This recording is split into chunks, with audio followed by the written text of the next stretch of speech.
Cinsellik zevk vermeseydi tür devam etmezdi. Yani şöyle bir cinsellik olabilir mi mesela? Salı günleri ürenmesi lazım. Üreyim bari de devam etsin nesil. Bütün hayattaki zevkleri düşünün. Kuru fasulye yemek 20 puan, kahve içmek 30 puan, sigara içmek 40 puan ama cinsellik 100 puan. Seks gerekli midir sence? Ailense yaparız ama para verip yapan da var, para yapan da var. Dur! Bir dakika. Bir kere burada parayla seks ortaya karıştı. Bir erkeğin dişi yediği seks yok. Hep dişli erkeği yiyor. Her zaman gibi erkekler biraz tabii ki feda edilmiş oluyor. Buna bazıları karşı çıkabilir. Özellikle feministler. Faydalıdır abi, yaşlanmaz. Dur! İşte faydalıdır geldi. Gerçekten seks yapmak insandaki büyüme faktörünü artırıyor, gençleştiriyor. Bu doğru. Günde 5 defa, 3 defa seks yapmak bir hastalık. Ömrü kısaltıyor. Haftada 1 ya da 2 kez çok iyi. 3 yapana iyi. Her gün yapan varsa tebrik ederim. Evet, bugün Sokak Biliminde beraberiz. Bakalım sokak ne diyor, bilim ne diyor, ben ne diyorum? Beraber izleyelim. Yani seks gerekli midir sence? Abi seks ne için gerekli biliyor musun? O hanımınızı ailense yaparız ama normal para verip yapan da var, para yapan da var. Parası olup da parayı konuşturan da var. Dur! Bir dakika. Ya insanın fikri zikri olurmuş, bir kere burada parayla seks ortaya karıştı. Demek ki buradaki, ya şimdi demek istemiyorum ama parayla seksin önemi ve gerekliliği ortaya çıktı. Devam edelim. Çok ilişkiye girmek zararlı mıdır? Yararlı mıdır sence? Bence zararlıdır. Neden? Çok ilişkiye girmek insanın psikolojisini alt üst eder bence. Nasıl diyeyim? İnsanın nefsine hakim olmasını engeller. Bence öyle. Ahlakını bozar gibi Tabii. bir durum olarak.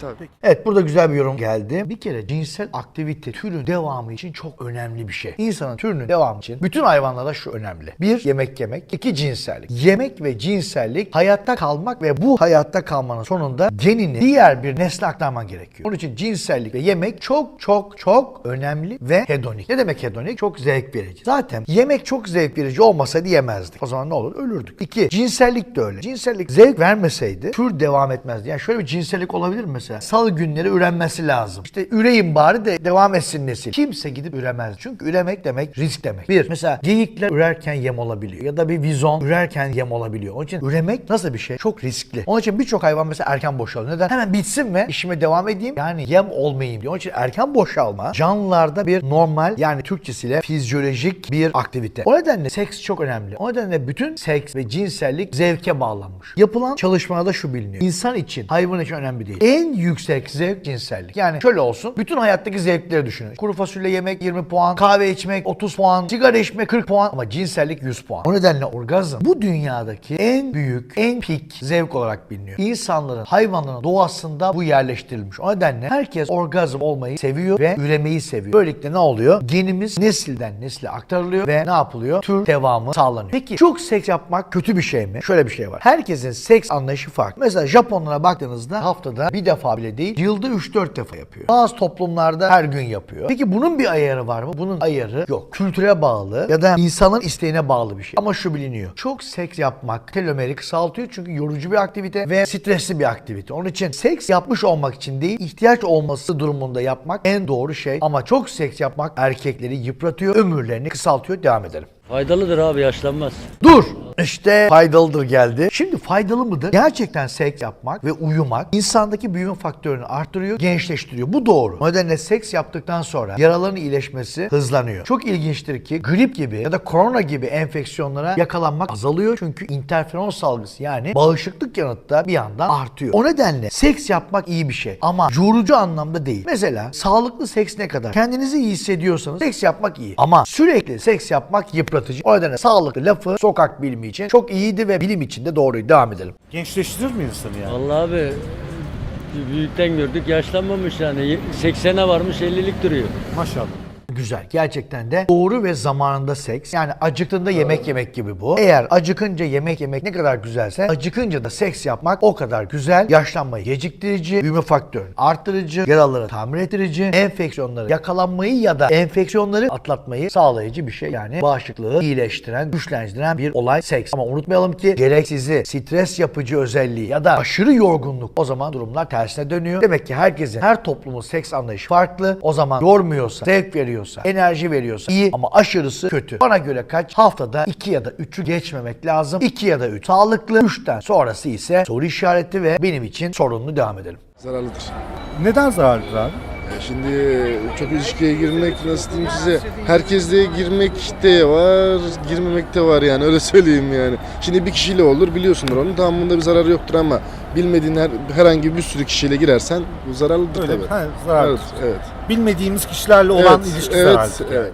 Evet tabii doğru söylüyor. Gerçekten bilmediğimiz insanlarla seks yapmak cinsel yolla bulaşan hastalıkları artırıyor. Güzel şeyler söyledi gerçekten. Yani bizim başlangıçta söylediğimiz şeyler uyumluydu. Yani azı karar, çoğu zarar ama şunu unutmayalım. Seks yararlı bir şey. Depresyonu önlüyor, Alzheimer'ı önlüyor, Parkinson'u önlüyor. Doğru yapıldığı zaman ve gerekli yapıldığı zaman prostat kanseri dahil olmak üzere birçok kanseri azaltıyor. Yaşamı uzatıyor ama şunu unutmayalım. Eğer çok fazla yapıldığı zaman da yorucu, stresli hale geliyor. Stres demek kortizon demek, adrenalin demek. Bu sefer de tam tersi oluyor. Kanserler artıyor ve istemediğimiz durumlarda, hastalıklarda artabiliyor. Devam edelim.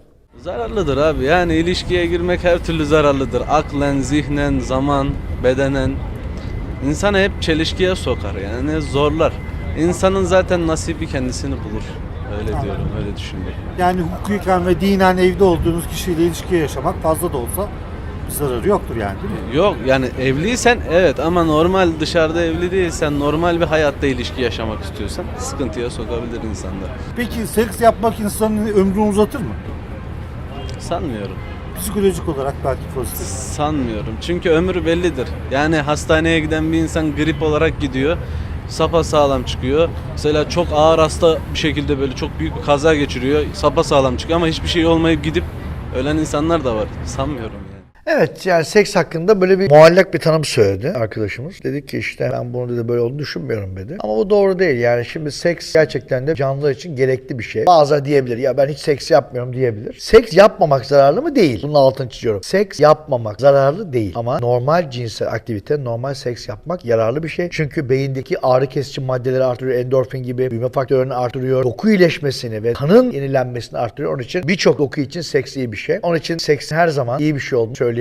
Bugün sokak biliminde seksi konuştuk. Bütün canlılarda var. Bakteriler de seks yapıyor. Memeliler de seks yapıyor. Memeli olmayan balıklar da seks yapıyor. Bu kadar hayvan seks yapıyor da ne oluyor? Ona bakalım bir kere. Bazı hayvanlarda seks bayağı acılı bir aktivite. Mesela kutup ayılarında seks yaparken erkeğin cinsel organı kırılabiliyor. Ve bu çok ağrılı bir süreç. Onun için hatta bazı kutup ayıları seks yaptıktan sonra cinselliğini kaybediyor. Çünkü penis kırılıyor. Ama buna rağmen seks yapıyor. Çünkü kutup ayılarının penisinde kemik var. Bizde yok. Bazı hayvanlar var sinek türlerinde. Seks yaptıktan sonra dişi erkeği yiyor. Neden yiyor biliyor musunuz? Protein kaynağı olsun diye. Ya böyle bir şey var mı? Erkek yenir mi? Yiyor işte. Neden yiyor? Çünkü benim çocuklarım diyor iyi proteinle beslensin diyor. İyi proteinli adam. Yani cinselliği yapıyor. Adam da bunu biliyor. Bazı böcek türlerinde dişi yemeği kafasından başlıyor. Böyle bir şey var mı? Yani erkekler kendini feda ediyor. Bir erkeğin dişi yediği seks yok. Hep dişli erkeği yiyor. Yani burada her zamanki gibi erkekler biraz tabii ki ne yapıyor? Feda edilmiş oluyor. Tabii ki buna bazıları karşı çıkabilir. Özellikle feministler diyor ki yani nasıl kardeşim öyle şey öyle işte arkadaşlar. Çünkü kadın doğurgan olduğu için, kadın yumurta bıraktığı için, rahim olduğu için yaşamak zorunda. Erkekler bu işte feda ediliyor. Sonuç olarak erkekler sekste feda edilebiliyor. Ama seksin hazzı, parantez içinde hedonisi o kadar büyük ki diyorsun ki ya kardeşim yensen bile atın ölümü arpadan olsun diye bu iş yapılıyor. Peki seks esnasında ne oluyor? Aşırı miktarda ağrı kesici maddeler salınıyor. Aşırı miktarda hedoni, aşırı miktarda endorfin, dopamin ve bir sürü işte neurogrowth faktörü gibi faktörler ortaya çıkıyor. Ne oluyor peki? Korkunç bir zevk alıyorsun orgazm sırasında ve seks kesinlikle yaratıcılığı artırıyor. Beyindeki protein sentezini artırıyor. Depresyonu azaltıyor. Kalp hastalıklarını azaltıyor. Seksin en büyük özelliği bu. Çünkü seks yaparken kalp daha hızlı atıyor. Damarlar genişliyor. Damarların genişlemesini sağlayan nitrik oksit artıyor. Nitrik oksit çok önemli bir şey. Hem damar sağlığı için pıhtı atması azalıyor. Seks çok sağlıklı bir şey. Mutlaka yapılmalı ve ne kadar uzun sürdü o kadar da ne yapıyor? Kalp ve damar sistemini, beyin sistemini iyileştiriyor. Seks bir spor aktivitesi. Neredeyse 350-400 kilokalori yakıyor ki insanın günlük aldığı besin miktarı 1500 kilokalori. Onun için iyi bir zayıflama metodu. Ama şu çok önemli. Kesinlikle bağımlılığın olmaması gerekiyor. Çünkü seks bağımlılığı bir hastalık. Günde 5 defa, 3 defa seks yapmak bir hastalık. Ömrü kısaltıyor. Onun için bana göre, kitaba göre haftada 1 ya da 2 kez çok iyi. 3 yapana iyi. Her gün yapan varsa tebrik ederim. Yorulmadan, canı sıkılmadan. O birazcık neye giriyor artık? O bir efor aktivitesine, bir koşu aktivitesine giriyor. Onun için herkes için, her millet için seks farklı. Ama dediğim gibi çoğu zarar, azı yarar. Hem kadın için hem erkek için. Gerçekten gerçekten de düzenli seks hayatı olan insanların daha uzun yaşadığı, daha iyi kalplerinin olduğu, daha iyi damarlarının olduğu, Alzheimer, Parkinson olmadığı ve kanser azaldığı biliniyor. Onun için gerçekten de seks önemli. Seksi tartıştık. Dedik ki azı karar, çoğu zarar ama seks yapılmalı. Seks yapmayı tavsiye ediyorum. Enfeksiyon hastalıkları için, kalp için, böbreğiniz için ve beyniniz için iyi seksüel bir hayat, iyi bir cinsel hayat sizin olsun diyorum. Butona basmayı unutmayın ve bizi izlemeye devam edin.